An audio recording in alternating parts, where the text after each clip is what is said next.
Hi guys, welcome back to one more mini vlog. So ఈరోజు మేమైతే తలైరాజ్ బిర్యానీ నుంచి బిర్యానీ అయితే ఆర్డర్ చేసుకున్నాం. చికెన్ బిర్యానీ జొమాటో నుంచి అయితే ఆర్డర్ చేసుకున్నాం. మాకు 242 అయితే పడింది. దీంట్లో అయితే రైతా అండ్ ఇంకా గ్రేవీ అయితే ఇచ్చారనమాట. సో ప్యాకేజింగ్ అయితే చాలా బాగుంది. ఇది నేను ఇన్స్టాలో రీల్ చూస్తుండే, మేఘనా కన్నా బాగుంటుంది బిర్యానీ అన్నారు అని చెప్పేసి ఆర్డర్ చేసుకొని టేస్ట్ చేద్దామని చెప్పి ఆర్డర్ చేసుకున్నాం. సో బిర్యానీ అయితే ఇద్దరికి సరిపోదు, 1 పర్సన్కి అయితే క్వాంటిటీ కరెక్ట్గా సరిపోతుంది. అండ్ సో టేస్ట్ చేసిన తర్వాత ఇట్స్ ఓకే ఓకే అనిపించింది. నాకైతే అంత హైప్ ఇచ్చినంత అయితే ఏం లేదనిపించింది.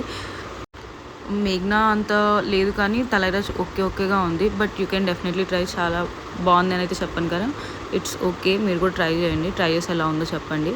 సో మేఘ్నా బాగుందా తలైరాజ్ బాగుందా మీరే కింద కమెంట్ సెక్షన్లో మెన్షన్ చేయండి. And next meet you next vlog. Bye bye.